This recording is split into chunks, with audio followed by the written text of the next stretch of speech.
In the noisy heart of Bellaxis Prime, aboard a floating diner built from scrap metal and stubborn dreams, one human chef noticed something that no one else dared to see: bruises on his alien cook-S arms. What he did next didn't just change one life, it ignited a movement that shook the entire galaxy. This isn't a story about war or conquest. It's about kindness, raw, defiant, and louder than any weapon mankind ever built. Because sometimes humanity's greatest power is its heart. Hey, if stories about courage, compassion, and that unstoppable human spirit speak to you, make sure to like this video, subscribe, and share it with someone who needs a little hope today. Every click helps more people find stories like this one. Now, settle in, because what began as a single bruise is about to ripple through the stars. The smell of sizzling oil and alien spices filled the air of Starhaven Diner, a floating restaurant orbiting the trade world of Bellaxis Prime, humanity's first interspecies kitchen, chaotic, loud, but alive. Marcus Red, the owner, was the kind of man who shouted when he laughed and laughed even when he was angry. His beard looked like it could catch sparks, his heart like it carried the weight of stars. But that evening, something felt wrong. The music of clattering pans and alien chatter had fallen silent. His new assistant, Laura, a fragile Veiler woman with lavender skin that shimmered under the kitchen lights, stood quietly by the sink. Her hands trembled as she washed vegetables, her eyes darting whenever Marcus spoke. Then he saw it. When her sleeve slipped back, a deep bruise wound around her arm like a cruel vine. Marcus froze. "Laura, who did this to you?" She flinched, whispering, "Please, Chef, say nothing. He'll come for me." Marcus turned toward the back door and saw a shadow watching from the alley, a tall figure with cold gray eyes, and in that moment, Marcus Red decided something. No one hurts his crew, not on his watch. The alley behind Starhaven Diner reeked of coolant and cheap plasma fuel. Marcus stepped out into the dim blue light, his boots crunching on shards of glass. The shadow he'd seen earlier stood waiting, tall, gray-skinned, wrapped in a merchant's cloak. A Zarn. Their kind were infamous across the trade routes for one thing: owning people. Marcus's voice came out low, rough. "You're the one holding Laura's debt?" The Zarn sneered. "Debt? I own her, human. She works for me until the contract ends. That's the law here." Marcus's jaw tightened. "You call that law? Looks like slavery to me." "Careful," the Zarn hissed, stepping closer. "Humans don't make the rules on Bellaxis. You defy me, you'll lose more than your cook." Marcus didn't think. His fist moved before his mind caught up. One strike, fast, furious, sent the Zarn crashing against the wall. His translator necklace cracked with a faint spark.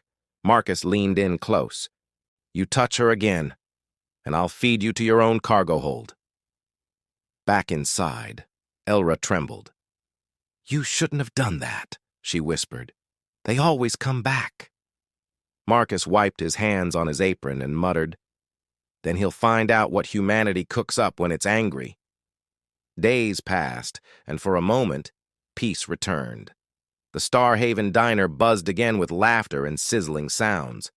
Laura's bruises began to fade, her hands steadier, her soft voice returning to music. But Marcus knew that kind of calm never lasted long. Not when monsters wore trade licenses instead of armor. One night after closing, the front door hissed open. 6 armored enforcers stepped in, rifles humming with blue light.